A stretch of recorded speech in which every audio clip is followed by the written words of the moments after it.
Ok, muy bien.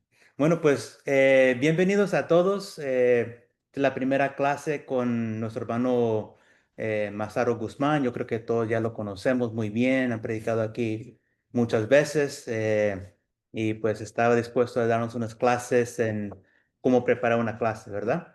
Clase, sermón, ¿verdad? Me imagino es el mismo proceso con los fines un poquito diferentes, pero de todos modos, ¿verdad? El hermano aquí nos puede dar la explicación, ¿verdad? La diferencia y todo eso. Pero vamos a dar inicio con una oración y le voy a pedir a mi hermano Diego Rojas si él puede darnos la primera oración y después ahí empezamos. Está bien. Oremos, hermanos. Padre nuestro que estás en los cielos, santificado sea tu nombre, Señor. Gracias te damos por este día que nos has dado. Gracias por que nos has cuidado, nos has protegido. Te damos gracias por nuestro hermano Masaru, que está aquí listo para poder enseñarnos a cómo preparar clases y sermones. Te pedimos que abras nuestros corazones, nuestras mentes, para poder captar todas estas enseñanzas y clases, Señor, que sea edificante para nosotros, para la iglesia, para que podamos glorificar más tu nombre, Señor. Quédate con nosotros en el resto de esta tarde y te damos gracias por todo. En el nombre de Cristo Jesús. Amén. Amén. Muchas gracias, Dieguito. Y pues hermano, no le quiero quitar más tiempo. Lo único que voy a pedir es que todos pongan sus micrófonos en silencio, al menos que quiera hacer una pregunta. Y usted, hermano, nos dice si podemos hacer preguntas en cualquier momento o si quiere que esperemos hasta el final de la clase. Gracias, mis hermanos. Que Dios les bendiga. Saludos y un abrazo a cada uno de ustedes. Me siento muy contento de poder compartir y verlos a través de estos medios. Me gozo mucho de estar con la iglesia de Labón, con mis hermanos, con mis amigos. Así que gracias por la oportunidad. La verdad, doy gracias a Dios por esto. Hace un tiempo atrás estuvimos conversando con algunos hermanos sobre el deseo de poder mejorar en nuestros sermones. Debo decirles que yo los sigo por Facebook, muchas veces los veo por ahí y con mucha alegría he visto cómo los jóvenes de Labón están predicando la palabra y eso me pone súper contento porque Dios ya está levantando la futura generación de predicadores y eso es una gran bendición para todos nosotros. Dios ya está haciendo su trabajo fuerte en los jóvenes y me alegro por los hermanos que dirigen los jóvenes y por los jóvenes que se dejan utilizar por Dios. Debo decir que yo no soy ningún experto en esta materia. No quiero usar terminología, em, ¿cómo llamarlo? No quiero usar términos técnicos en estas clases. Quiero más que todo mostrar eh, algunos tips, podríamos decirlo así, que nosotros usamos para desarrollar un sermón. Seguimos un patrón y eso nos ha ayudado por mucho tiempo a poder desarrollar sermones. Vuelvo a decir, no somos expertos, pero creo que poder poner en práctica estos puntos nos va a ayudar mucho mejor a entender un texto y cómo poder desarrollarlo. La idea de estos martes, que son 4 por el momento, si da para uno más, amén, pero son 4 martes que vamos a estar. La idea de esto es poder ir aprendiendo eh, estas cosas y poderlas aplicar dentro de un pasaje que al final yo se los voy a dar para que lo podamos desarrollar juntos. Dicho estas cosas, vamos a comenzar, mis hermanos. Como decía Ernie, quien tenga preguntas o dudas, levante su manito y hace la pregunta tranquilamente en cualquier momento. No tengo problema con eso, ¿ok? Así que comenzamos. Este curso le llamamos Metodología de Estudio Bíblico. Antes de predicar un sermón, hermanos y hermanas, también que ustedes hacen clases entre ustedes, hay tres cosas muy importantes que debemos estar dispuestos. Todos los predicadores, todas las personas que queremos desarrollar una metodología de estudio, tenemos que hacer tres cosas. Número uno, leer, es muy importante. Número dos, entender. Y número tres, aplicar. Esas tres cosas siempre deben estar en nuestro estudio diario. Quiero confesar algo. He estado hablando con mis hermanos predicadores acá en Nogales y me di cuenta por mucho tiempo que estaba perdiendo el tiempo en el estudio, porque estudiaba para hacer una clase y no para que Dios me hablara mi vida. No debemos estudiar para hacer una clase, debemos estudiar para conocer a Dios y cuando vamos conociendo a Dios, lo que aprendo de Dios lo comparto con los hermanos. Creo que ese es el concepto adecuado, ¿ok? Por eso no quiero hablar de exégesis, no quiero hablar esos tecnicismos, ¿ya? Que son importantes y no digo que no debemos hacerlo, pero no es mi intención en esta clase. Hermano Raúl, saludos, Dios le bendiga, qué gusto verlo, me alegra verlo. Entonces, antes de comenzar, un predicador debe tener tiempo leyendo la escritura, debe tratar de entender la escritura, pero debe aplicar lo que va aprendiendo. No hay ningún fruto si leemos bien, entendemos bien, pero no aplicamos. Amén. No hay ningún fruto. Entonces, leemos, entendemos y aplicamos. Esos son los tres puntos para empezar. Cuando estudiamos la Biblia, hermanos, lo hacemos en tres niveles. A nivel Biblia, número uno. A nivel libro, número dos. Y a nivel pasaje, número tres. Voy a explicar esto. A nivel Biblia, cuando decimos vamos a estudiar la Biblia, a nivel Biblia es toda la Biblia, leer desde Génesis a Apocalipsis, ¿ok? A nivel libro es estudiar una carta, como el libro de los Hechos, la carta a los Gálatas o el libro de Deuteronomio. A eso le llamamos nivel libro. Y a nivel pasaje, que eso es lo que quiero desarrollar con ustedes, pero tengo que hablar estas cosas. A nivel pasaje es la porción más pequeña de enseñanza en un texto, ¿ok?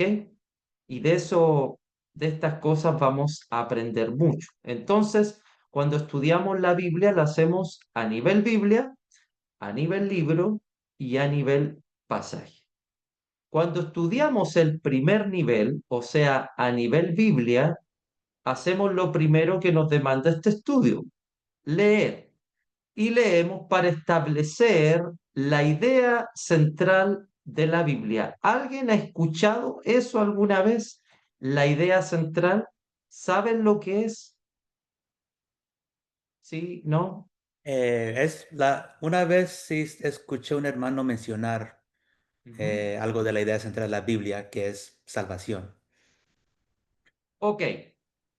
Eh, Cuando hablamos de la idea central, gracias Ernie por ese comentario, cuando hablamos de la idea central, es lo que Dios nos transmite a través de toda la Biblia. Hay un mensaje a través de toda la escritura específico que Dios tiene para los lectores. ¿Ok? ¿Cuál puede ser el mensaje que Dios tiene para los lectores, ¿cuál puede ser la idea central de la Biblia? ¿Cuál podría ser? Ernie acaba de decirnos algo, salvación, ¿verdad? Dios nos habla de salvación en la Escritura. Hay otros hermanos que dicen la idea central de la Biblia es Jesús. Sí, también Jesús está presente por toda la Escritura, ¿verdad?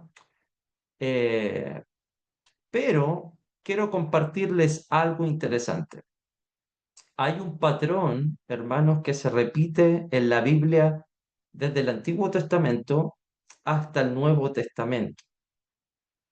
Y esto tiene que ver con las promesas de Dios. ¿Ustedes saben cómo se divide la Biblia? ¿En cuánto se divide la Biblia? En dos partes.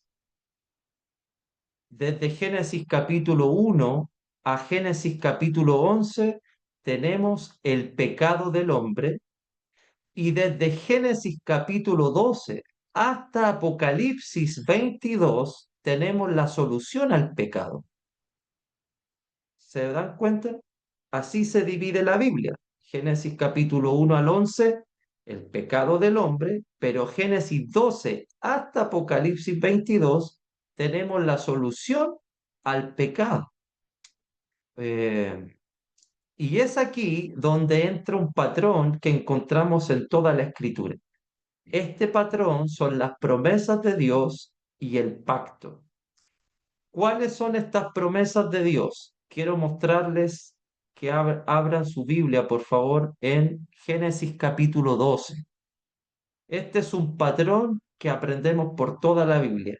Todo esto que estoy compartiendo va a ser importante en nuestro estudio para poder desarrollar un sermón. Génesis capítulo 12, versículo 1 al 3. Miren lo que dice la palabra de Dios. Aquí encontramos tres promesas que comienza a dar Dios y que estas promesas pasan por toda la Biblia. Génesis 12:1 dice así: pero Jehová había dicho a Abraham: vete de tu tierra y de tu parentela y de la casa de tu padre. Esta es la primera promesa: a la tierra que yo te mostraré. La primera promesa de Dios desde el Antiguo Testamento es la tierra prometida. Verso 2. Esta es la segunda promesa: y haré de ti una nación grande. Esa es la segunda promesa de Dios en el Antiguo Testamento. Y bendeciré y engrandeceré tu nombre y serás bendición. Verso 3. Bendeciré a los que te bendijeren y a los que te maldijeren, maldeciré. Esta es la tercera promesa. Primera promesa, la tierra prometida. Segunda promesa, hacer una nación grande. Tercera promesa, bendiciones y maldiciones. Bendiciones de parte de Dios para sus escogidos, maldiciones para quienes desprecian a sus escogidos. Estas son las promesas de Dios desde el Antiguo Testamento. ¿Ok? Y para poder recibir estas promesas, el hombre debe hacer un pacto con Dios. Génesis 17, por favor, verso 10 y 11. Esto es lo que Dios quiere darme, pero para poder recibir esta promesa, yo debo hacer un pacto con Dios. Génesis 17, verso 10 y 11. Dice así: este es mi pacto que guardaréis entre mí y vosotros y tu descendencia después de ti. Será circuncidado todo varón de entre vosotros, circuncidaréis pues la carne de vuestro prepucio, y será por señal del pacto entre mí y vosotros. Hermanos, estas eran las promesas de Dios en el Antiguo Testamento, y este era el pacto que se hacía con Dios en el Antiguo Testamento: la circuncisión. Amén. Esa era la idea. Si yo me circuncido, estoy haciendo un pacto con Dios, y cuando hago ese pacto con Dios, voy a recibir tres promesas. Estas tres promesas son la tierra prometida, la nación grande, bendición y maldición. ¿Se entiende? ese punto abarca todo el Antiguo Testamento, pero no solo el Antiguo Testamento, hermano, porque el patrón también se repite en el Nuevo Testamento. Escúchenme, Dios también nos promete una tierra nueva a nosotros los cristianos, ¿sí o no? Sí, ¿Dónde? la tierra, la En los promesa cielos, de la los cielos. nueva tierra, el nuevo Correcto. cielo, ¿verdad? Así Ah, como a los judíos se les prometió Canaán, a los cristianos se nos promete el cielo, así. ¿verdad? También Sí, tenemos esa promesa en el Nuevo Testamento. Dos, también en el Nuevo Testamento Dios hace de nosotros una nación grande. ¿Cuál es esta nación grande? La iglesia. La iglesia. Muy el bien, hermana reino. Vicky. Muy bien, muy bien. La iglesia. Esa es la nación grande en el Nuevo Testamento. Y Amén. Dios también promete en el Nuevo Testamento bendiciones a quienes confiesan a Jesucristo y maldiciones a quien rechaza a Jesucristo, ¿verdad? Amén. Bendiciones, los que recibimos a Cristo, vamos a recibir las bendiciones de Dios. Quienes rechazan a Jesucristo van a recibir maldiciones de Dios. ¿Se dan cuenta? El patrón se repite en el Nuevo Testamento. La tierra prometida, la nación grande, bendición y Sí. maldición. Y así como en el Antiguo Testamento se nos pedía circuncidarnos, ¿los cristianos debemos circuncidarnos en el Nuevo Testamento? ¿Qué decimos? No, No. Mi hermana dice no. ¿Quién más dice por ahí? No. ¿Estamos seguros? La no. circuncisión de ahora es el bautismo. Ah, muy bien, muy bien. Iba a decir no físicamente. Muy bien, ¿hay una circuncisión entre nosotros? Sí, yo esperaba que me dijeran que sí, porque ustedes estudiaron los jóvenes el libro de Colosenses el año pasado, ¿verdad? Busquen Colosenses capítulo 2, verso 11 al 13, ahí vamos a ver ese punto. Colosenses capítulo 2, versículos del 11 al versículo 13. Ahí vamos a ver esto. ¿Cuál es la circuncisión de los cristianos? ¿Cómo los cristianos se circuncidan? Leamos el pasaje, dice así. A ver, En él también fuisteis circuncidados con circuncisión no hecha a mano, al echar de vosotros el cuerpo pecaminoso carnal en la circuncisión de Cristo. ¿Cuál es esta circuncisión? Verso 12, sepultados con él en el bautismo, en el cual también fuisteis resucitados con él mediante la fe en el poder de Dios que le levantó de los muertos, y a vosotros estando muertos en pecados y en la incircuncisión de vuestra carne, os dio vida juntamente con él, perdonándoos todos los pecados. El pacto que hace el cristiano con Dios es la nueva circuncisión y esta nueva circuncisión es el bautismo. Y cuando nosotros nos bautizamos, también recibimos las promesas de parte de Dios. Ser parte de su nación, bendiciones de su mano, maldiciones a quienes nos rechazan y la tierra prometida, cielos nuevos y tierra nueva. Amén. Estas tres promesas y el pacto probablemente sean el tema central de la Biblia porque en torno a este punto gira tanto el Antiguo Testamento como el Nuevo Testamento. ¿Ok? Entonces, en estos conceptos, Ernie, encontramos la salvación, en estos conceptos encontramos a Jesucristo, ¿verdad? Y esto abarca todo el Antiguo Testamento y todo el Nuevo Testamento. Por eso, cuando hablamos de esto, probablemente el tema central de la Biblia sea la tierra prometida, la nación grande, bendición y maldición y el pacto con Dios. Eso abarca toda la escritura Y en eso entra nuestro Señor Jesucristo y en eso entra la salvación. ¿Alguna pregunta o duda de esto que quieran hacer? ¿Algún comentario? Si no entienden nada, usted me dice, hermano Masaru, no entendí absolutamente nada, vuelva a repetir, ¿ya? No hay problema con eso y lo volvemos a hacer. Pero esa es la idea. Voy a un punto con esto, ¿ah? Cuando leemos la Biblia, estamos en el primer nivel. Acuérdense que les dije, leemos la Biblia en tres niveles: a nivel Biblia, a nivel libro, a nivel pasaje. A nivel Biblia, la Biblia tiene un tema central: las promesas de Dios y el pacto. ¿Qué pasa cuando leemos un libro? ¿Tiene el libro un tema central? Por supuesto que sí. También tiene un tema central. También hacemos lo que nos demanda este estudio. Cuando leemos un libro, cualquier libro, Gálatas, Colosenses o algún libro del Antiguo Testamento, primero leemos y también leemos para establecer la idea central del libro. ¿Ok? También leemos para establecer la idea central del libro. Si no entendemos la idea central del libro, hermanos, porque esto es importante, no vamos a entender por qué el autor escribió lo que escribió. Y eso es muy importante.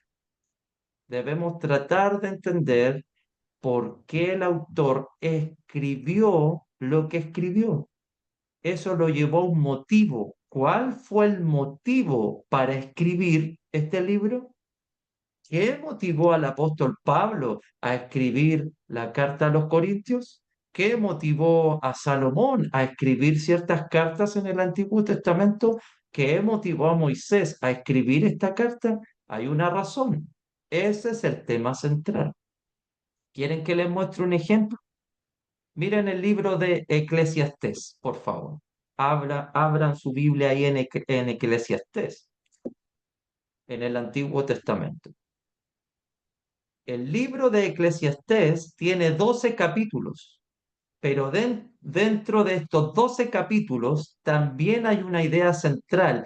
Y la idea central dijimos que es la razón por la cual se escribió Eclesiastés. ¿Cuál es la idea central del libro? ¿Por qué se escribió Eclesiastés? Esto está en el capítulo 12, verso 13. Eclesiastés capítulo 12, verso 13.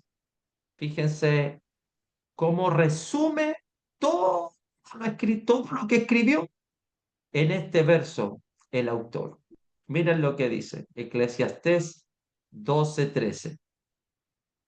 El fin de todo el discurso oído es este: teme a Dios y guarda sus mandamientos, porque esto es el todo del hombre. ¿Cuál es mi punto? Todo lo que escribió el autor de Eclesiastés, que probablemente es Salomón, todo lo que escribió se resume en esto. Esto es lo que quiere transmitir. Esta es la idea central. Todo lo que escribió es para que podamos temer a Dios y para que podamos guardar los mandamientos de Dios. ¿Se entiende, hermanos, el punto? A eso le Amén. llamamos la idea central.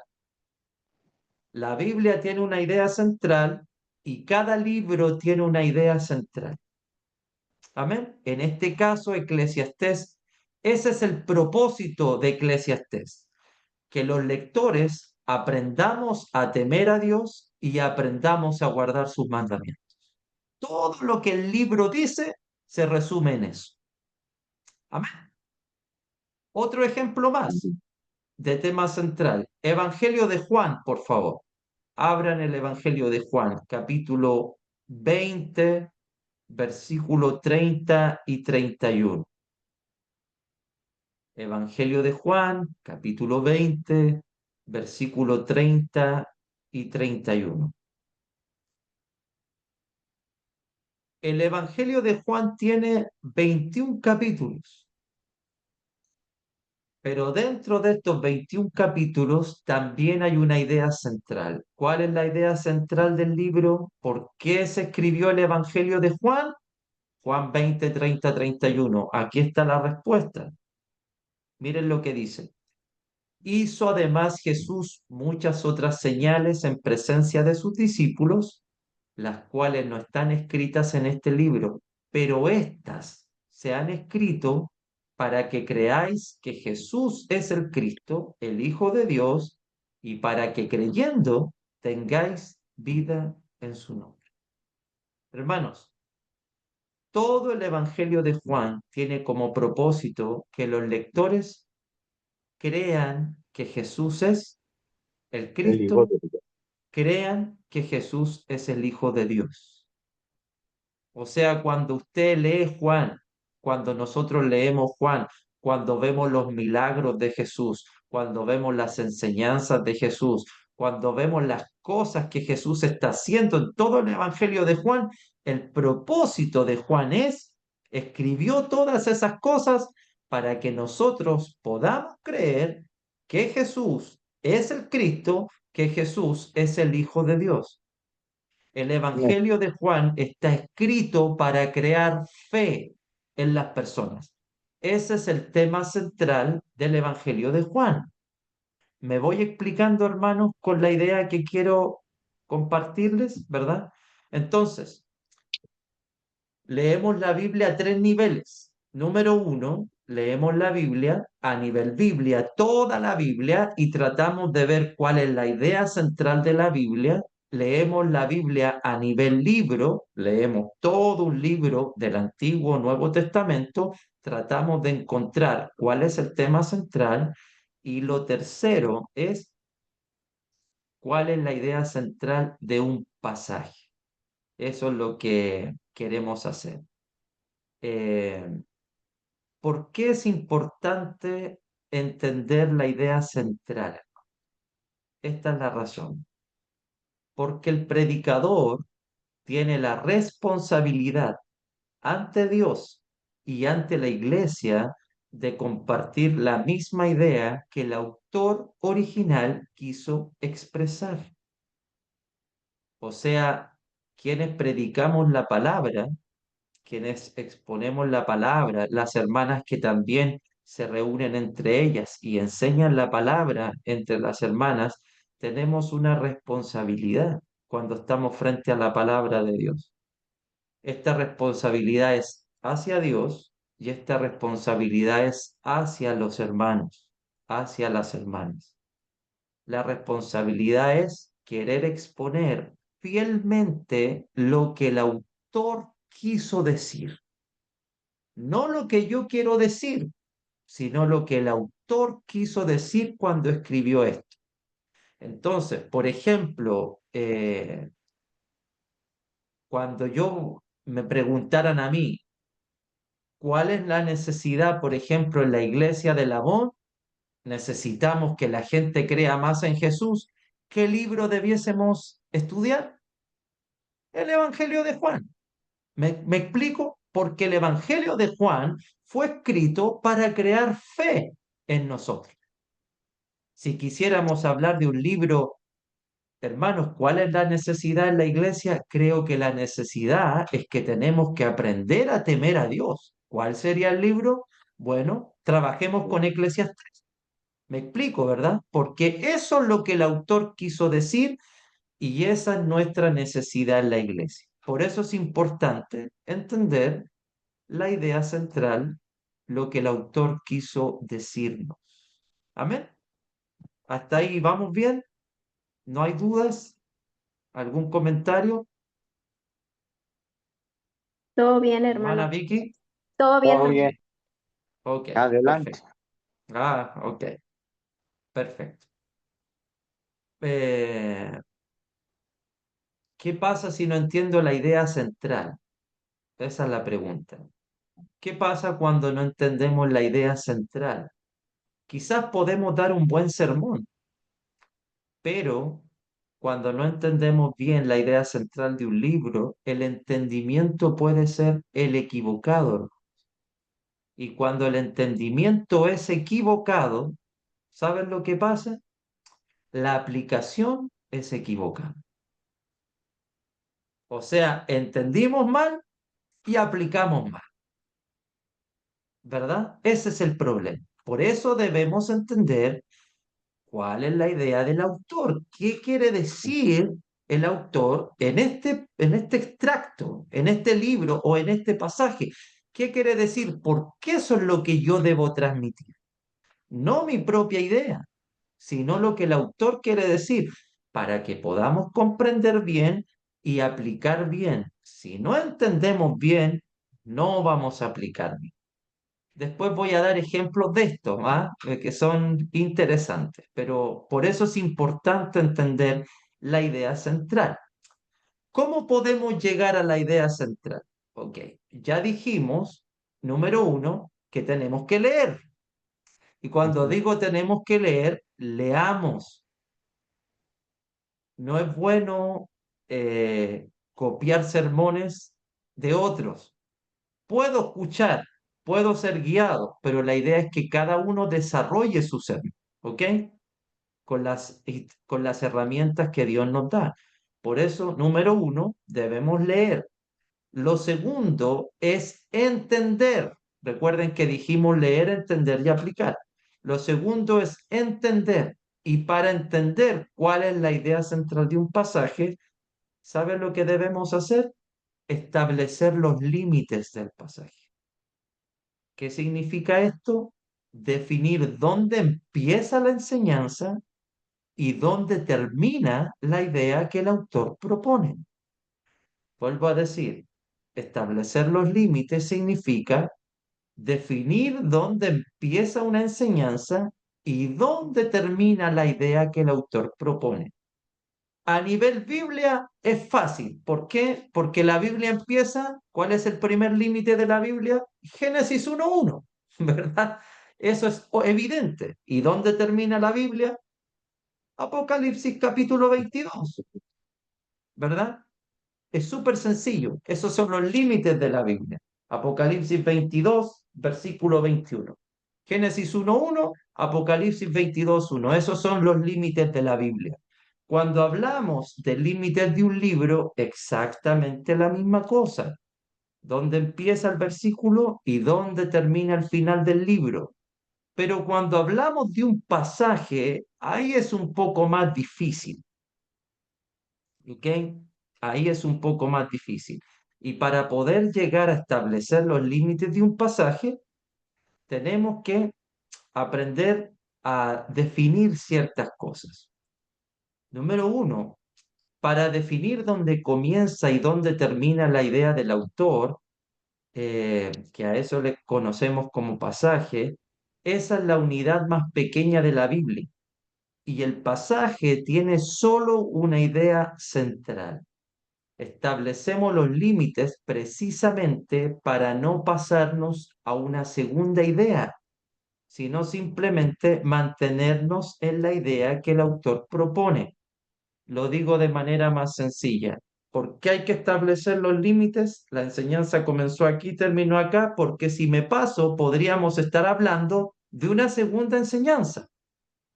Me explico, ¿verdad? Entonces, no estaríamos enseñando esta, sino que pasaríamos a una segunda y no habría una definición exacta. Por eso se establecen los límites. ¿Dónde empezó la enseñanza? ¿Dónde termina? Ok, este es mi pasaje, este pasaje voy a desarrollar, este pasaje voy a estudiar. ¿Me explico? Esa es la idea. Esto es lo que tomo, esto Dios puso en mi corazón, aquí empieza, aquí termina, esto voy a estudiar, voy a dedicarle tiempo. ¿Para qué? Para poder desarrollar un buen entendimiento de Dios y compartir este entendimiento con mis hermanos. Esa es la idea de establecer los límites. Elementos a considerar para establecer los límites. Elementos a considerar es cuando hay un cambio de ubicación o un cambio de lugar. Cuando estamos leyendo, eso significa que cambió de tema, ¿ok? Cuando se cambia de lugar el autor o cambia de ubicación, eso significa que el autor está cambiando de tema. Ejemplo, busquen Mateo capítulo 8, por favor. Mateo capítulo 8, versículo 1. Miren, ahí vamos a hacer eso. Vamos a darnos cuenta cómo el escritor, Mateo, va cambiando de lugar o de ubicación, y eso es un indicativo de que terminó la enseñanza y ahora comienza otra. Ejemplo, Mateo 8:1. Miren lo que dice. Cuando Jesús descendió en el monte, del monte le seguía mucha gente. ¿Dónde está Jesús? Descendiendo del monte. Está terminando el sermón del monte, ¿verdad? Miren el capítulo 8, verso 5. Entrando Jesús en Capernaum, vino a él el centurión rogándole. Fíjense, hubo un cambio de lugar. Jesús venía descendiendo del monte en el verso 1, ahora en el verso 5 Jesús entró a Capernaum, cambió de lugar. ¿Qué significa esto? Que terminaron los límites. Los límites serían del verso 1 al 4, y en el verso 5, como cambió de ubicación, comienza una nueva enseñanza. ¿Me explico, hermanos, lo que quiero transmitir? Esa es la idea. Eso significa establecer límites. Otro cambio de ubicación o lugar, verso 14. Jesús estaba en Capernaum, ahora en verso 14, vino Jesús a casa de Pedro y vio a la suegra de este postrada en cama. Cambio de lugar. Significa que en verso 14 comienza otra enseñanza. Y versículo 18. Viéndose Jesús rodeado de mucha gente, mandó pasar al otro lado. Jesús se va de ese lugar. Todo esto, cuando hay un cambio de lugar o un cambio de ubicación, es un indicativo de que hasta ahí llegó la enseñanza anterior, ahora comienza una nueva enseñanza. Entonces, si pudiéramos establecer límites aquí en el capítulo 8, por ejemplo, sería el capítulo 8 del verso 1 al 4, tenemos un pasaje. Del verso 5 al 13 tenemos otro pasaje. Del verso 14 al verso 17 tenemos otro pasaje. Y del verso 18 hasta el versículo, déjenme buscar, y del verso 18 hasta el versículo 22 tenemos otro pasaje más. ¿Se dan cuenta? Ahí vamos estableciendo los límites. Un pasaje, dos pasajes, tres pasajes, cuatro pasajes. Esto, por ejemplo, si nosotros tuviéramos que predicar aquí de Mateo, por ejemplo, y elegimos el capítulo 8, ok, diríamos lo siguiente. Hermana Edith, usted va a empezar con Mateo capítulo 8 del 1 al 4. Mi hermana Olga del verso 5 al otro. Mi hermana Vicky del verso 10. ¿Me entienden? Cada una en un pasaje para poder estudiar ese pasaje y poder ir entendiendo cuál es la idea del autor y qué quiere transmitir el autor. ¿Me entienden? A nivel Biblia, los límites están establecidos, de Génesis a Apocalipsis. A nivel libro, también, desde que empieza el libro hasta donde termina. Pero en los pasajes debemos determinar nosotros cuándo hay un cambio de lugar, cuándo hay un cambio de tema, cuándo cambió la situación, para que entender, hasta aquí llegó la enseñanza, ahora viene una nueva enseñanza y no mezclar dos enseñanzas para no estar hablando dos cosas a la vez, sino transmitir una sola, lo que el autor quiere decirnos en este pasaje. ¿Me voy explicando, hermanos? ¿Sí? Cualquier cosa ustedes me dicen. Está un poco enredado, hermano Masaru. De nuevo, no hay problema, ¿ok? Hermano, quiero comentar algo aquí en esta parte Sí. porque se me hace un poco, bueno, se me hace importante. A veces cometemos el error de guiarnos por los títulos, los encabezados que están, y cabe notar de que pues eso no es inspiración de Dios.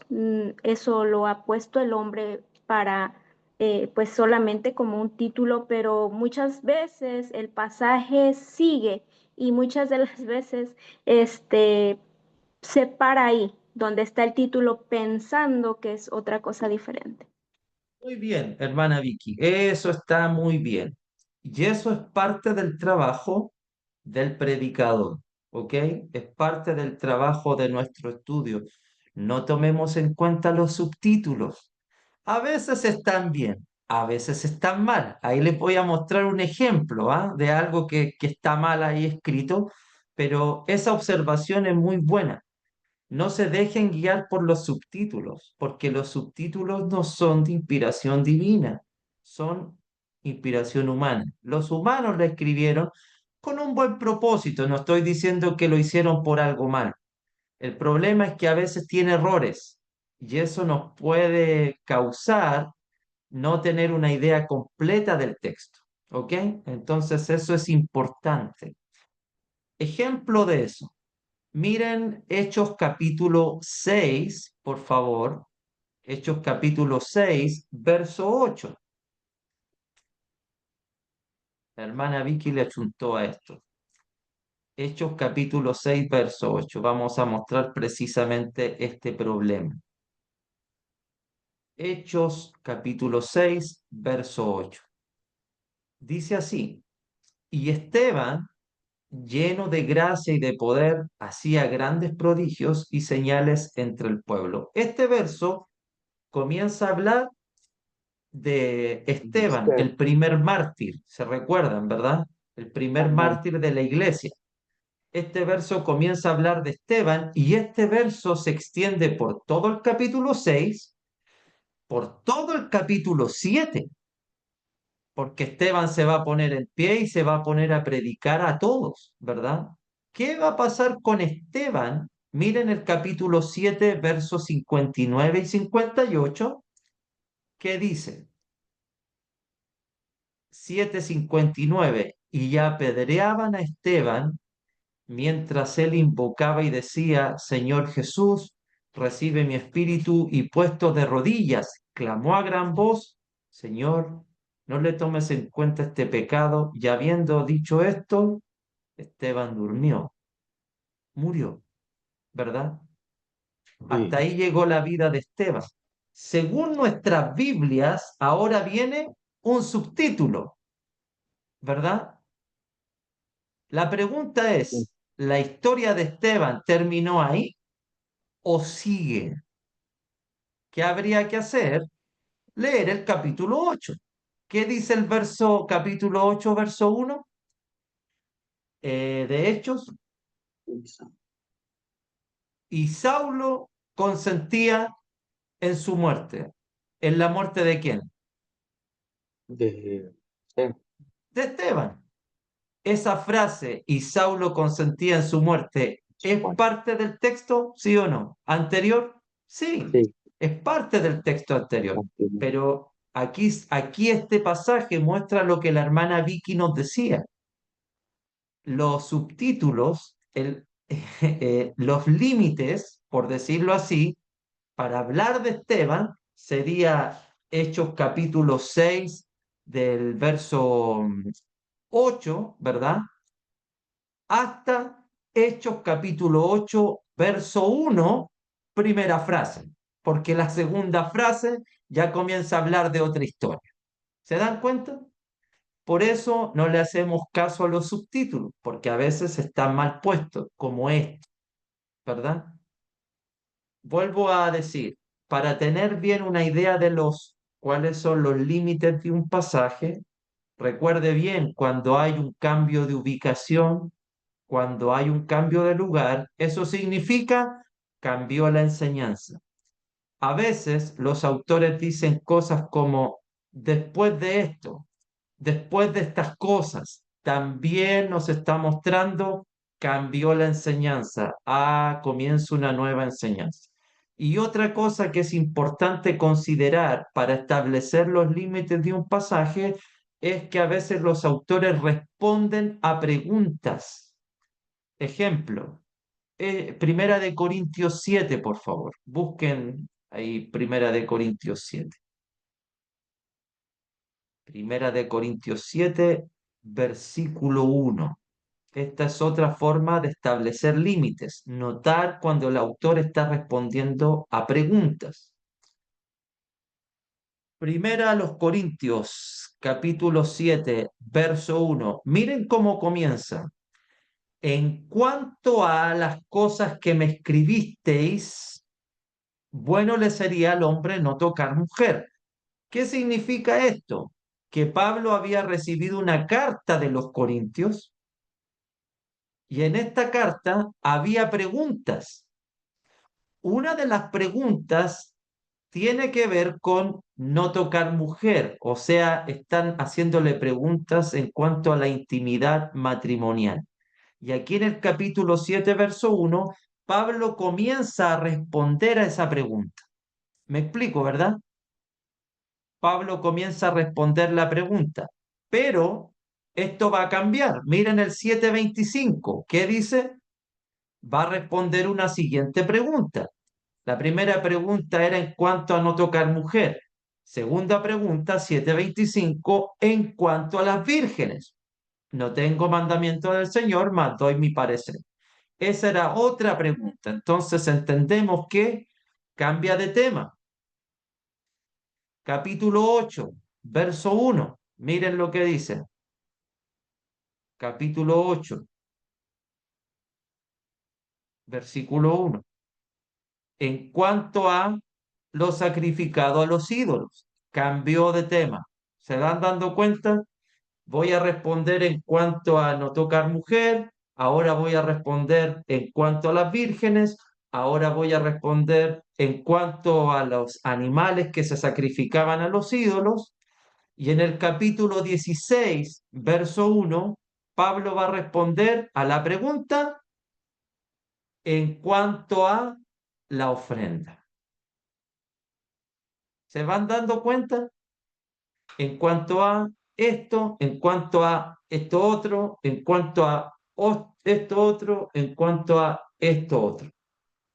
Pablo está respondiendo desde el capítulo 7 hasta el 16 a preguntas que tenían los corintios. Y esa frase en cuanto a es un indicativo que está cambiando de tema. ¿Qué indica esto? Que hasta ahí llegó el límite. Ahora comienza una nueva enseñanza. ¿Verdad? Ese es lo que estamos tratando, ese es el punto. Esos son indicativos, hermanos, para darnos cuenta que llegaron los límites hasta ese punto y ahora comienza o pasa a una nueva enseñanza el autor. Todo esto que estoy diciendo, hermanos, usted se estará preguntando, ¿y cuándo aprendemos a predicar? Bueno, todo esto es importante antes de trabajar en un sermón. Esto es muy importante antes de trabajar en un sermón, porque cuando vamos a trabajar en un sermón, lo primero que yo debo determinar, ¿cuál es mi pasaje? ¿Dónde empieza? ¿Dónde termina el pasaje? ¿Y cuál es la idea central del pasaje? Porque eso que el autor dijo, eso es lo que yo debo transmitir. Me explico, ¿verdad? Esto es muy importante. Antes de desarrollar, ya vamos a hacer esos trabajos, quizás en otra oportunidad, pero esto es muy importante. Entonces, estudiamos la Biblia a 3 niveles. A nivel Biblia, toda la Biblia, entendemos la idea central de la Biblia, estudiamos la Biblia en un segundo nivel, a nivel libro, desarrollamos la idea central del libro, y número 3, desarrollamos la Biblia a nivel pasaje, que también debemos desarrollar y encontrar la idea central. Y para poder establecer bien nuestro pasaje, debemos establecer bien los límites. ¿Dónde comenzó? ¿Dónde terminó esta enseñanza? Aquí empieza, aquí termina, este es mi texto, este es el que voy a trabajar, esto es lo que quiero exponer a la congregación. ¿Verdad? Todo esto es teoría, todavía no hablamos de la práctica, ¿ok? Pero esto es importante. ¿Tienen alguien alguna pregunta o alguien quiera compartir algo? ¿Estamos bien? Una pregunta, hermano. Dele, ¿El hermano Ernie. tema central siempre se va a encontrar en un pasaje dentro del libro o a veces tenemos que discernir leyendo todo el libro o la carta? Bueno, muy bien, buena pregunta. Para entender el tema central, Ernie dio un pasaje, lo primero que hacemos es establecer los límites. Pero lo segundo que hacemos para poder llegar a la idea central es establecer el contexto, ¿ok? Que este es el otro paso. Porque si no entiendo el contexto, hermanos amados, imposible entender cuál es la idea central o lo que quiere exponer el autor. Entonces, esta sería la tercera forma, Ernie. Primero, entender lo que quiero, leer el pasaje, determinar los límites, aquí empieza, aquí termina, pero ahora este pasaje está dentro de un libro, ¿verdad? ¿Cuál es el contexto? ¿Qué es lo que pasa dentro del libro? Si no determinamos estas cosas, es imposible que podamos entender dónde el autor nos quiere llevar o cuál es la idea central. Hagamos un poquito entendemos este punto con el libro de Tito. Abran su Biblia en Tito, por favor, para entender cuando hablamos de contexto, de qué estamos hablando. Libro de Tito, por favor. Amén. Hay cosas importantes y preguntas importantes que nos hacemos. Por ejemplo, si estudiáramos o qué deberíamos hacer, por ejemplo, si tenemos clases del libro de Tito. Según lo que estamos aprendiendo, número uno, leer todo el libro de Tito, ¿verdad? Leer primero el libro de Tito. Cuando leemos, lo que hacemos es esto. La pregunta de contexto es, ¿por qué lo dice? ¿Por qué lo dice? Esa es la pregunta de contexto. Esta pregunta nos lleva a los motivos que el autor tuvo para escribir lo que escribió. ¿Por qué Ujú. lo dijo? Nos lleva a los motivos para entender, eh, para entender los motivos que tuvo el autor para escribir. Por ejemplo, ¿qué está pasando en Tito? Eh, ¿Cómo conoció Pablo la situación en Tito? ¿Por qué lo escribió? Lo que establecemos en el contexto es quién es el autor, número uno. ¿Quién es el Ujú. autor de la carta de Tito? Dos. ¿Quiénes son los destinatarios? ¿Los destinatarios son de origen judío? ¿Los destinatarios son de origen gentil? ¿O es una iglesia compuesta por judíos y gentiles? La otra pregunta que nos hacemos, ¿qué fecha aproximada se escribió el libro? ¿Cuál es la ocasión del libro? Y esto es muy importante, hermanos, la ocasión, porque de la ocasión nos lleva al tema central. La ocasión es esta. ¿Qué ocasiona que Pablo escriba esta carta? Pensando en las preguntas que estamos haciendo. Número uno, ¿quién es el autor de la carta de Tito? Capítulo 1, verso 1, dice Pablo. Pablo, Pablo, ¿verdad? ¿Quién Pablo. es el destinatario de la carta de Tito? Verso Sí. 4. A Tito. Tito es el destinatario de la carta, ¿verdad?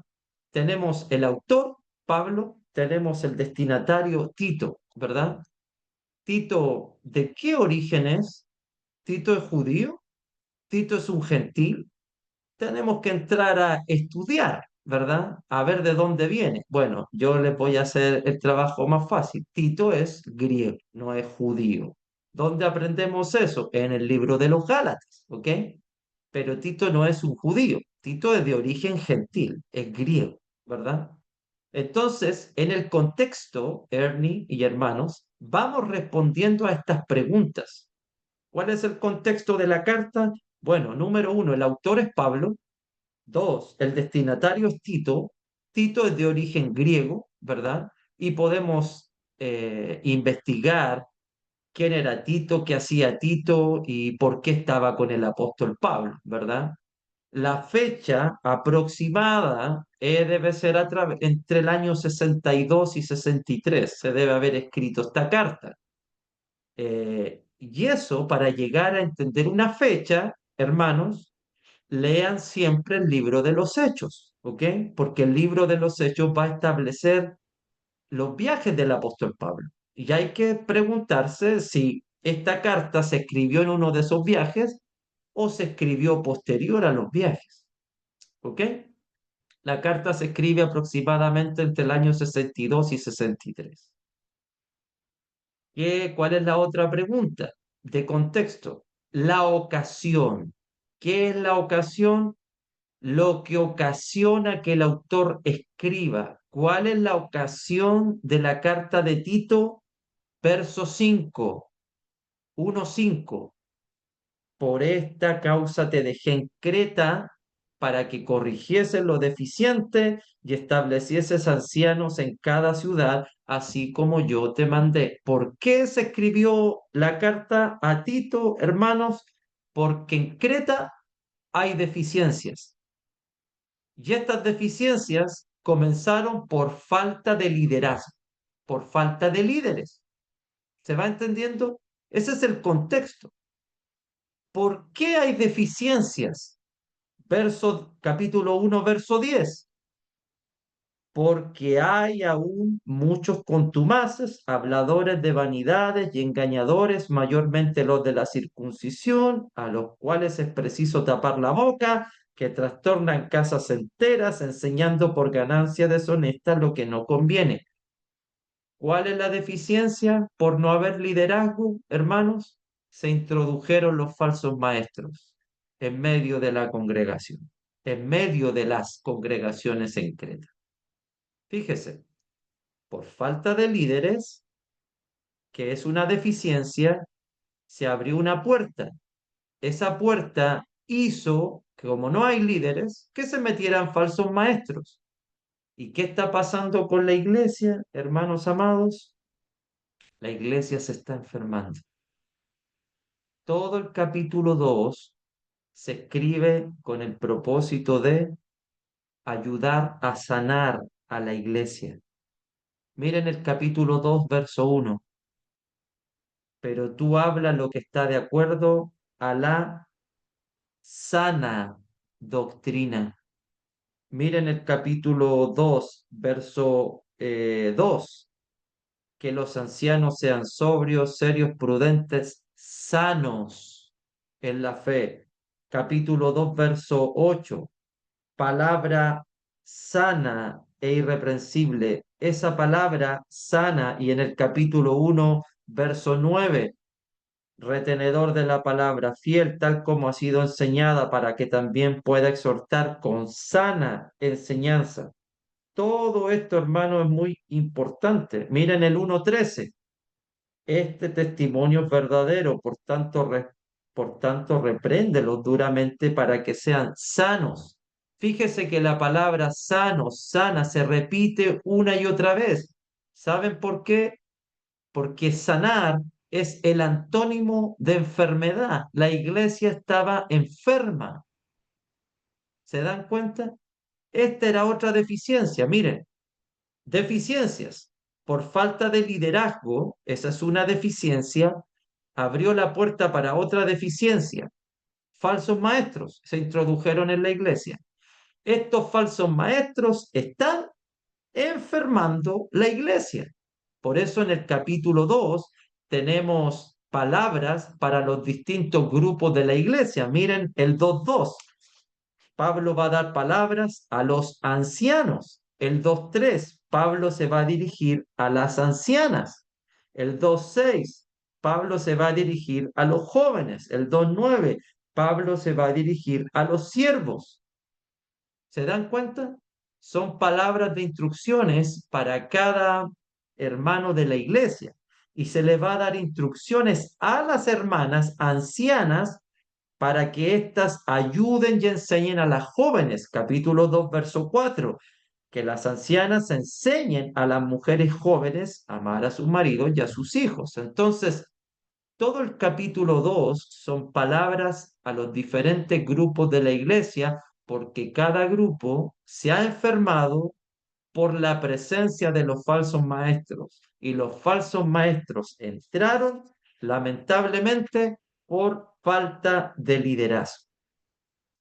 ¿Se va dando cuenta el contexto?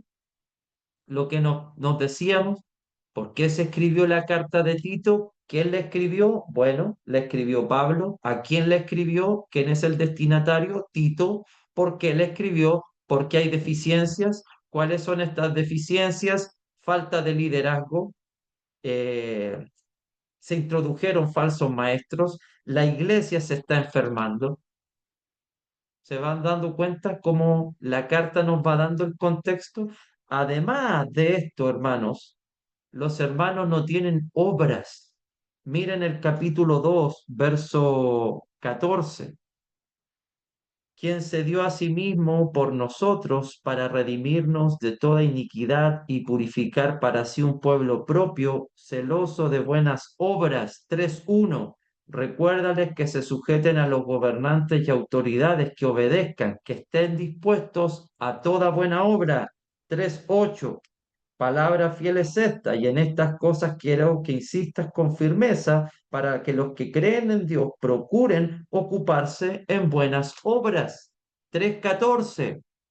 Y aprendan también los nuestros a ocuparse en buenas obras. ¿Se dan cuenta que los cristianos de esta carta no tienen obras? Y una de las cosas que se les llama a los cristianos no solo es a salir de la enfermedad, sino que además que comiencen a hacer obras. ¿Y por qué no tienen obras? Porque han aprendido de los falsos maestros. ¿Y cómo son los falsos maestros? Según el capítulo 1, verso 16. Miren, estos profesan conocer a Dios, pero con los hechos lo niegan, siendo abominables y rebeldes, reprobados en cuanto a toda buena obra. Es obvio, si sus líderes no tienen obras, ¿qué esperamos de los que aprenden de ellos? Contexto de la carta. Número 1, autor, el apóstol Pablo, destinatario, Tito. La ocasión de la carta es deficiencia por falta de liderazgo, deficiencia por la presencia de falsos maestros, deficiencia en la iglesia porque la iglesia se ha enfermado espiritualmente, deficiencia porque no tienen ninguna buena obra. Ese es el contexto. Pero no es lo más importante de la carta. ¿Qué es lo más importante de la carta? Lo que estamos hablando desde el principio. ¿Por qué Pablo escribió esto? ¿Cuál es la idea central? ¿Notan la intención y el por qué es importante la idea central? Aquí viene esa pregunta. ¿Cuál es la idea central? ¿Cómo la gente, hermanos, cómo Tito puede terminar con las deficiencias en Creta? ¿Cómo Tito puede taparle la boca a los falsos maestros? ¿Cómo Tito puede sanar a estos hermanos que están enfermos? ¿Cómo Tito puede animar a la iglesia a hacer buenas obras? ¿Saben cuál es el tema central de la carta? La gracia de Dios. Aparece 4 veces la gracia de Dios en la carta. 1:4, miren, a Tito, verdadero hijo en la común fe, gracia, misericordia y paz. Gracia como salutación. Capítulo 2, verso 11. Porque la gracia de Dios se ha manifestado para salvación a todos los hombres. Verso 12, enseñándonos que en este verso la gracia se manifiesta para salvación y en el verso 12 se manifiesta para enseñarnos. Capítulo 3, verso 7. para que justificados por su gracia, la gracia nos justifica. Capítulo 3, verso 15. Todos los que están conmigo te saludan, saluda a los que nos aman, la gracia sea con vosotros, la gracia como bendición. El gran tema de la carta de Tito es la gracia de Dios. Este es el punto. ¿Cómo la iglesia puede salir de su enfermedad espiritual? Aprendiendo la gracia de Dios. ¿Cómo la iglesia va a comenzar a hacer buenas obras? Entendiendo la gracia de Dios. ¿Cómo la iglesia va a salir de las deficiencias? Entendiendo la gracia de Dios. ¿Cómo Tito va a enfrentar a los falsos maestros? A través de la gracia de Dios. ¿Cómo Tito va a levantar una iglesia que está espiritualmente enferma y totalmente desviada? A través de la gracia de Dios. ¿Me explico? Por eso es importante el tema central, porque el tema central es lo que encierra todo el punto y es lo más importante del autor. Por eso cuando predicamos y no entiendo la idea central de mi pasaje, la pregunta es, ¿por qué estoy predicando ese pasaje? ¿Qué quiero transmitir? ¿Por qué estoy tomando este texto? ¿Porque me gusta? ¿Creo que es bonito? ¿Quiero impresionar?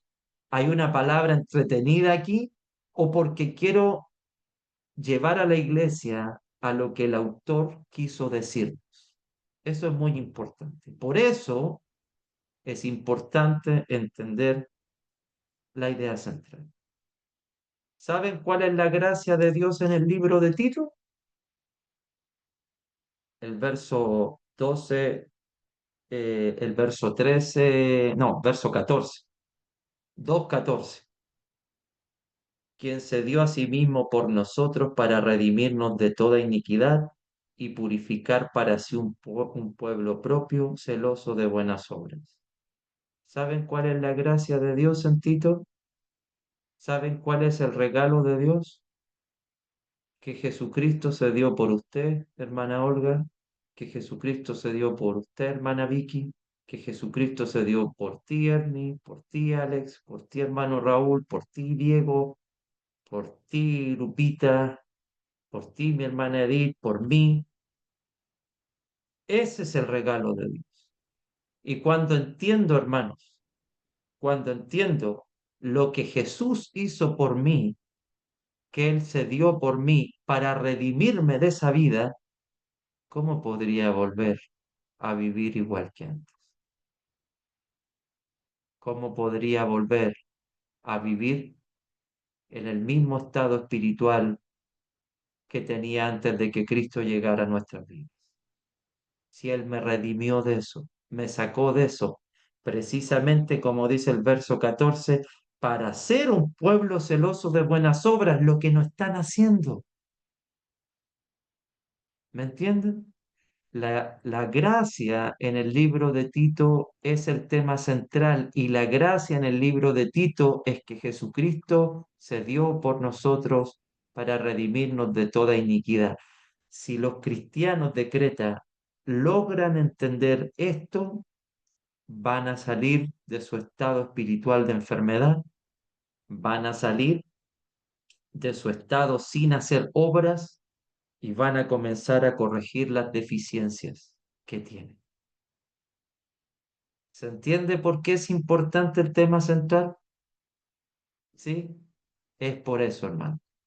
Porque el tema central abarca todos los puntos de la carta. Todos, absolutamente todos.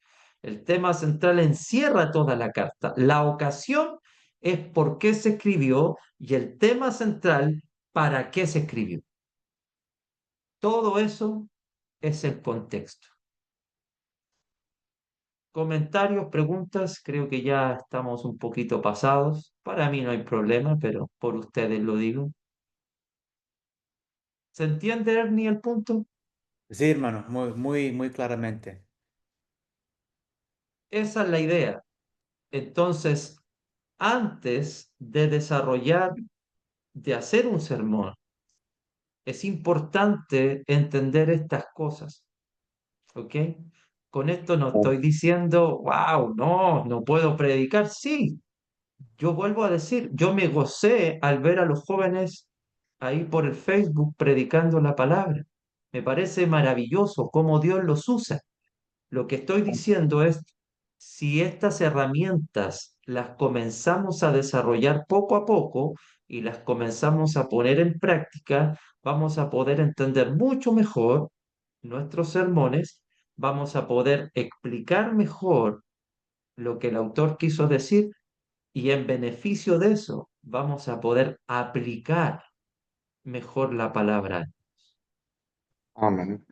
Amén.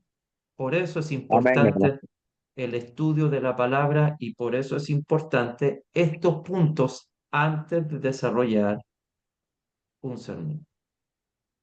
Hermano, iba a Amén. decir, Hermanita, por favor, adelante. bueno, gracias por darnos esta clase y es la primera vez que escucho fuera de la escuela que den clases sobre el tema central. Esto se lo damos a nuestros estudiantes siempre. Siempre cuando leen un libro les preguntamos cuál es el tema central, cuál es la evidencia que apoya el tema central. Porque si entendemos el tema central de un texto, entonces entendemos el texto y podemos Así es. enseñarlo, podemos explicarlo. Como refrescante escucharlo fuera de educación y aplicarlo, porque también es importante, como dice usted, para entender los pasajes, para entender los capítulos, para entender los libros de la Biblia, es muy importante entender el tema central de cada uno. Gracias, mi hermana, porque usted acaba de apoyar el otro punto que viene, porque leemos, establecemos los límites, establecemos el contexto, porque ahora hay que establecer el texto. Y eso de establecer el texto es, ¿qué dice el texto? ¿Qué es lo que está diciendo el texto? Esa es la pregunta al pasaje. Pero yo no puedo entender lo que dice el texto sin entender el contexto, sin entender los límites, sin entender la idea central, sin entender la ocasión. Esto se aplica a cualquier lectura, ya sea de la Biblia, ya sea de cualquier cosa. Estos son temas básicos, pero que a veces nosotros no los tomamos en cuenta. Y esto nos abre el camino para poder tener un buen entendimiento. ¿Saben cuál es un error que cometemos a veces? Leemos un pasaje y comenzamos a aplicarlo. Por ejemplo, por esta causa te dejé en Creta para que corrigiesen lo deficiente. Hermanos, tenemos que aprender a corregir las deficiencias de nuestra vida. Y así empezamos a predicar. ¿Por qué? Porque Dios no quiere que tengamos deficiencias. Dios nos hizo gente con sabiduría, gente que salga adelante. Saquemos esas cosas de nuestro corazón y todos decimos amén. Y puede ser un buen sermón, pero estoy diciendo una cosa que el texto no dice. ¿Es verdad lo que estoy diciendo? Sí, no son mentiras. No estamos faltando a la doctrina, pero lo que estamos faltando es a la lectura.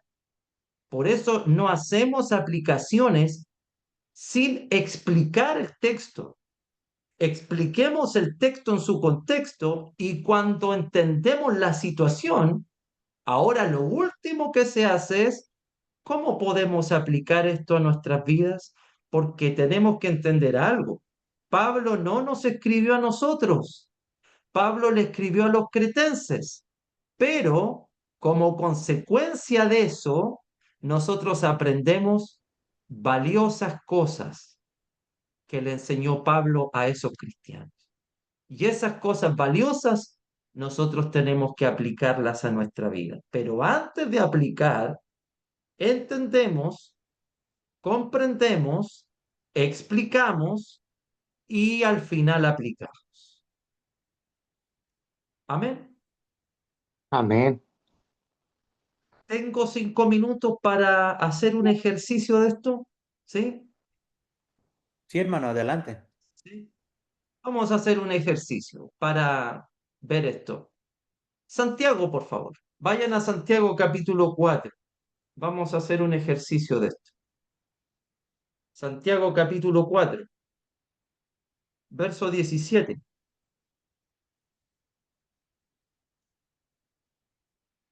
Santiago 4, 17. Amén. Un versículo ultra conocido. Dice así, Santiago 4, 17. Y al que sabe hacer lo bueno y no lo hace, le es Es, pecado.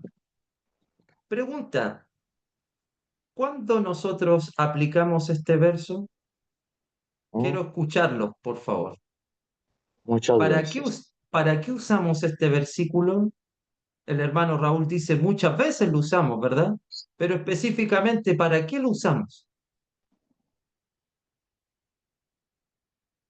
Mm, Bueno, podríamos, cuando uno encuentra deficiencias también en la iglesia, Ujú. o que, incluyéndome a mí, que sabemos hacer lo bueno y no lo hacemos, pues es una forma de aplicarlo, ¿verdad? De que sabemos que ese hermano o esa hermana tiene la capacidad, tiene ah, la forma de hacer, de ayudar, de comprender, y por su experiencia, de todo el tiempo que ha estado en la iglesia, ¿verdad? Y, y hay deficiencia en ella o en él o en mí, pues es como se puede aplicar ese texto. Fíjense, Ah, esto es importante lo que dice el hermano Raúl, porque, por ejemplo, yo sé, por ejemplo, que es bueno servir en la iglesia, ¿verdad? Sabemos eso, todos, pero a veces no lo hago. Entonces decimos, oh, no estoy haciendo esto, estoy pecando contra Dios, ¿verdad? Es la Bien. primera aplicación. Pero para entender si eso se trata de esto o no, ¿qué debiésemos hacer según lo que estamos aprendiendo?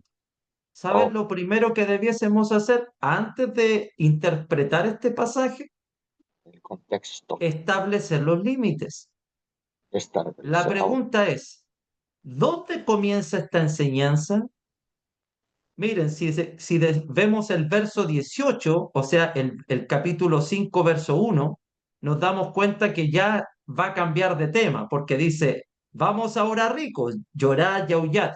Va a hablar, va a hablarle a los ricos, va a hablar un tema específico. El 5.1 comienza una nueva enseñanza. Entonces, ¿dónde comienza la enseñanza del 4.17? Habría que establecer los límites. ¿Qué dice el verso 16? Tiene que ver con el 17, pero ahora os jactáis en vuestra soberbia, toda jactancia semejante es mala, el que sabe hacer lo bueno y no lo hace le es pecado. Sí, tiene que ver. ¿Dónde empieza la enseñanza? En el 4.11 va a hablar de la murmuración, en el 4.13 va a hablar, vamos ahora los que decís hoy si mañana iremos a tal ciudad, estaremos allá un año, traficaremos y ganaremos. ¿Será que empieza en el verso 13 la enseñanza? ¿Qué dicen ustedes? Leamos. Miren el verso 13. Leamos del 13 al 17. Vamos ahora. Comienza una enseñanza.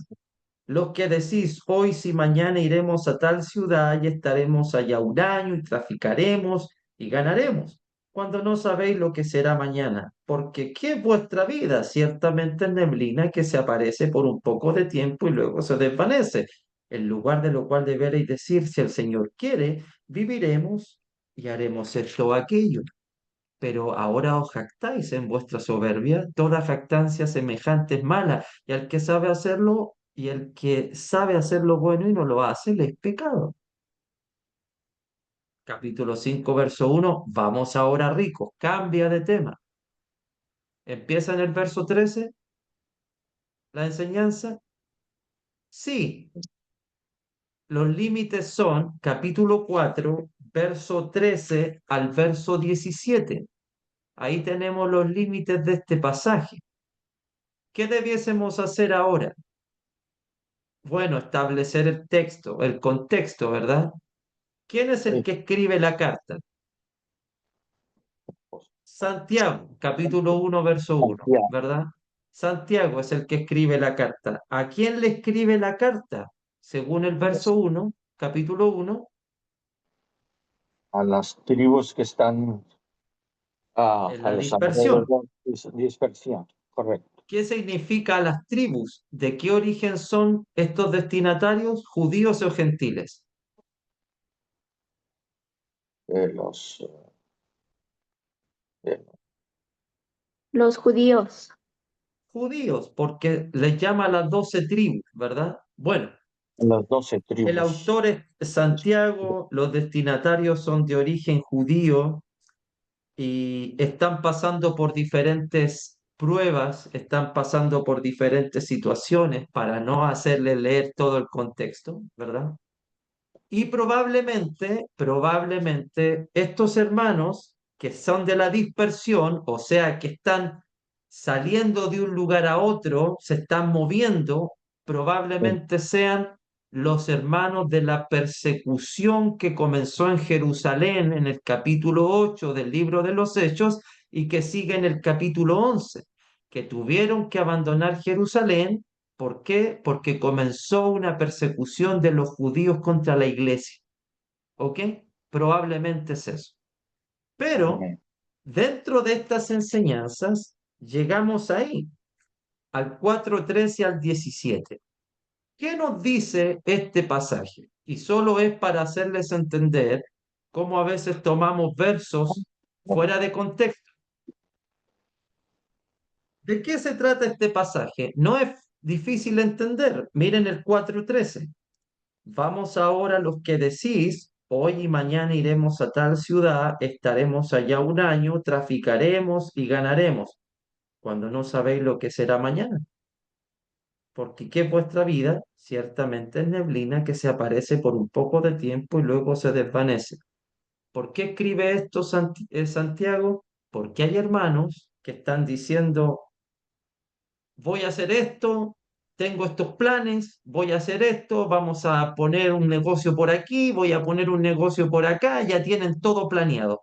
Pero hay un problema dentro de esto. ¿Es malo poner negocios? No. ¿Es malo querer emprender? No. ¿Cuál es el problema que tienen? No cumplir. Dejaban a Dios fuera de sus planes. Eso lo dice el versículo 15. Muy bien. Sí, Dice el verso 15, en lo cual debierais decir, si el Señor quiere, viviremos y haremos esto o aquello. ¿Cuál era el problema de los cristianos? Era que sí, se estaban haciendo planes, pero no estaban tomando en cuenta a Dios. ¿Ok? No estaban tomando en cuenta a Dios. Y Santiago les dice en el verso 14, ustedes no saben lo que será mañana. Nuestra vida es pasajera, es como neblina. Estamos hoy día y mañana no estamos. Por esto amén. debierais decir mejor si el Señor quiere, haremos esto o aquello, ¿verdad? Verso 16. Pero ahora, en vez de decir si el Señor quiere, se están jactando, tienen soberbia en ellos. Dice Santiago, toda jactancia, todo orgullo es malo. Y al que sabe hacer lo bueno y no lo hace, le es pecado. Dentro de este contexto, dentro de estos límites, ¿qué significa hacer lo bueno y qué significa hacer lo malo? ¿Qué es lo que es pecado en este contexto? La jactancia y dejar a Dios fuera de sus planes. Dejar a Dios fuera de los planes. Miren, al que sabe hacer lo bueno, ¿ellos sabían que tenían que incluir a Dios en sus planes? ¿Sí o no? Sí, Pero no lo están haciendo. Saben hacer lo bueno, pero no lo están haciendo. Y el que no lo hace, le es pecado. correcto. ¿Entendemos el texto ahora? ¿El versículo en su Amén. contexto? No se refiere, el versículo 17, hacer lo bueno. Ah, yo sé que esto es bueno y no lo he hecho. Estoy en pecado. No, no se refiere a eso. Lo que se refiere el verso 17 al que sabe hacer lo bueno, se refiere, ellos sabían específicamente que antes de tomar una decisión tenían que poner a Dios primeramente, pero no lo estaban haciendo. Por eso es pecado. Y como consecuencia de su pecado, hay jactancia, hay orgullo. ¿Me explico? ¿Se entiende el versículo dentro de su propio contexto? Entonces a veces tomamos versos como ese para aplicarlo a cualquier cosa buena que no estoy haciendo. No, tiene un contexto, ¿verdad? ¿Cuál sería la idea central del pasaje del verso 13 al verso 17? ¿Qué es lo que Santiago quiere que los lectores puedan comprender específicamente? Que pongamos a Dios en primer lugar en todo. Exactamente, ¿cuál sería el versículo central entonces?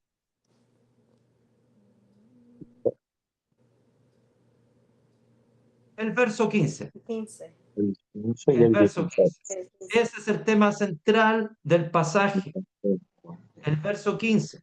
Entonces los límites comienzan en capítulo 4, verso 13, terminan en capítulo 4, verso 17, y el tema central de esta enseñanza es el verso 15. Los cristianos debemos aprender a poner a Dios primero antes que tomar nuestras propias decisiones. ¿Se entendió la explicación? Ahora vienen las aplicaciones recién. ¿Cómo aplicamos esto a nuestras vidas hoy en día? ¿Cómo a veces nosotros dejamos a Dios afuera en nuestras decisiones?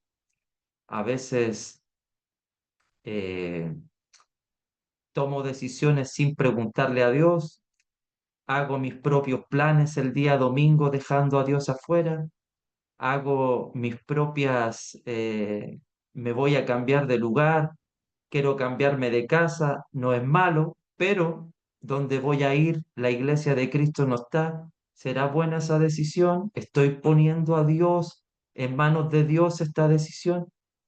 Ahí vienen las aplicaciones, pero no podemos aplicar jamás si no entendemos el texto. Y no puedo entender el texto sin contexto. Y no puedo entender el contexto sin establecer límites. Y cuando hacemos todo este trabajo y entendemos la idea central, ahora enseñamos y después hacemos las aplicaciones. ¿Se entendió? Lo hice rápido, ¿ya? Ese ejercicio, pero esa es la idea. Comentarios, preguntas para ir finalizando, hermanos.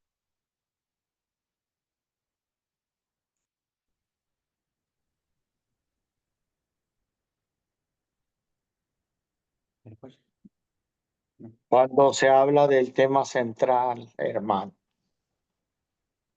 y ahí también se desarrolla el nombre del sermón, o cómo, o yo que no sé si me estoy adelantando o me estoy perdiendo de lo que se está enseñando.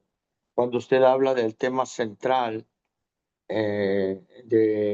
está también tomando en cuenta el tema del sermón. Estoy un poquito confundidito con eso. ¿Me puede ayudar? Sí. Por ejemplo, hermano, voy a poner este ejemplo. Conocemos el Sermón del Monte, ¿verdad? Amén. El Sermón del Monte lo encontramos en el libro de Mateo, Mateo capítulo 5. 5, del verso 1, y termina en el capítulo 8, verso 1. Ahí Jesús desciende del monte. De hecho, delante leímos el versículo. Todo eso del capítulo 5, 6, 7 y capítulo 8, verso 1, todo ese es el Sermón del Monte. Todo eso es el Sermón del Monte. ¿Por qué se escribió el Sermón del Monte, hermano Raúl? La razón es esta, para que los cristianos aprendamos a vivir la vida del reino de los cielos aquí en la tierra. ¿Ok? Esa frase reino de los cielos se repite una y otra vez en el Sermón del Monte. No Amén. obstante, esa es la idea de todo el sermón. No obstante, dentro de esta idea central hay varias enseñanzas. Por ejemplo, ser pobre en espíritu, ser pacificador, ser sal, ser luz, ¿verdad? Tener una justicia mayor a la de los escribas y fariseos. Cuando hablamos de eso, hermano Raúl, por ejemplo, está la idea central, vivir la vida del reino de los cielos aquí en la tierra. ¿Por qué debo ser luz del mundo? ¿Por qué debo alumbrar a la gente? ¿Por qué yo debo llegar con la luz de Cristo a otros? Porque esa es la manera de vivir la vida del reino de los cielos aquí en la tierra. ¿Me explico? Por eso la idea central, hay una idea central global en el sermón completo, pero en los pasajes tenemos también una idea central y eso es lo que el autor quiere transmitirnos porque es la idea más importante del pasaje. Por eso lo escribió el autor. Y cuando entendemos la idea central, que es lo más importante del pasaje, es Reino de los cielos. la enseñanza y la aplicación para nosotros.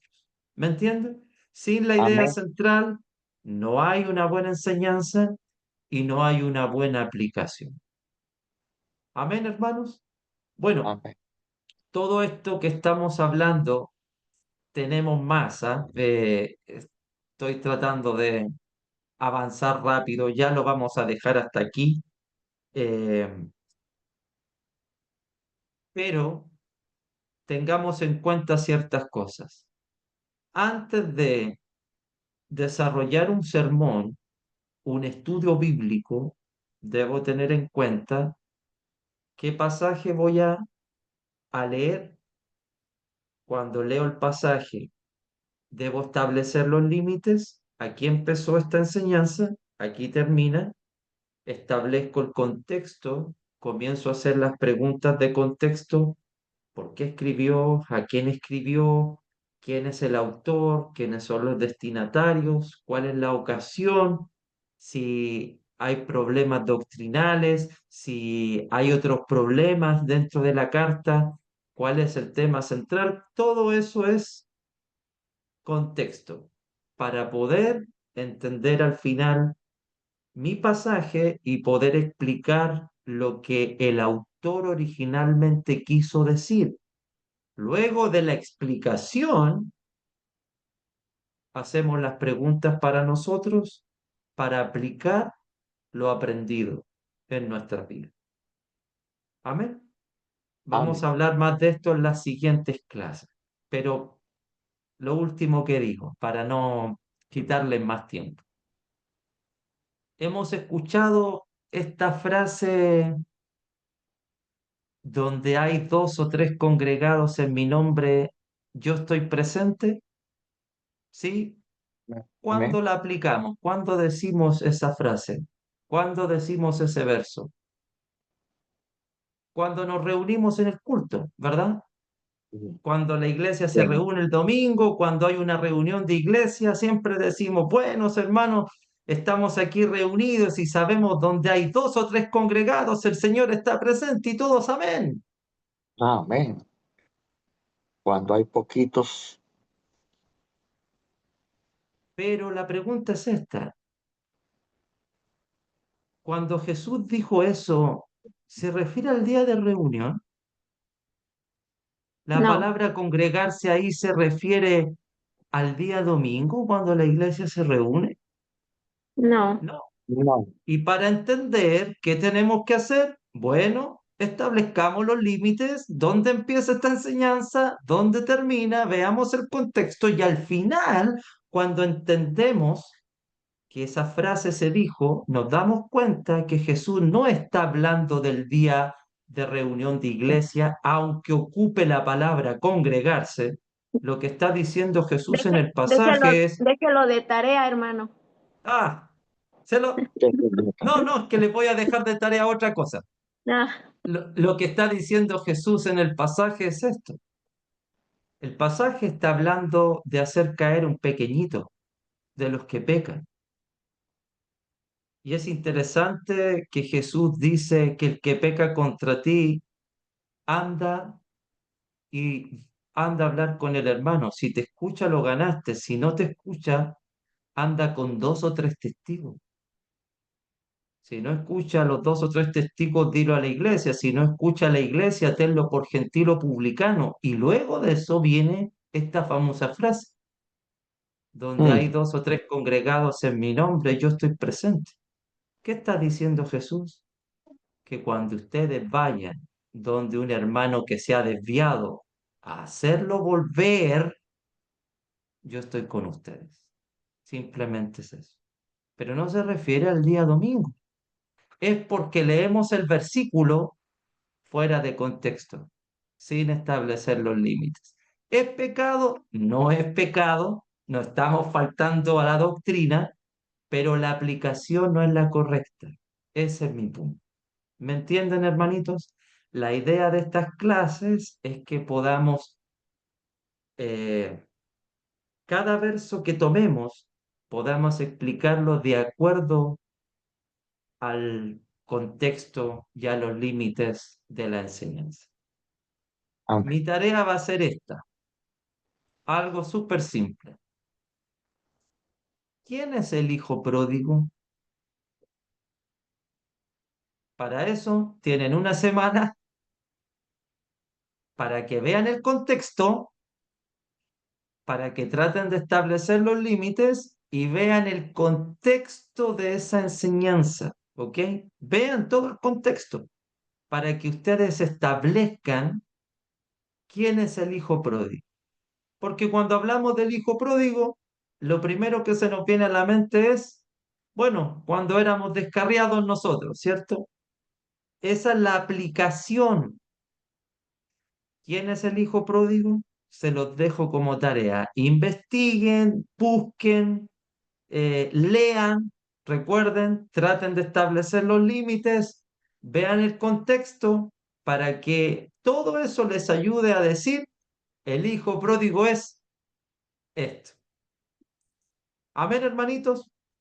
¿Se Amén. entendió este estudio? Espero que haya sido comprensible. ¿Ah? Disculpen lo rápido quizás en algunos momentos, pero en honor al tiempo, a veces hay que hablar un poquito más rápido. Pero les agradezco, hermanos, la oportunidad, el tiempo y me siento muy contento de estar con ustedes.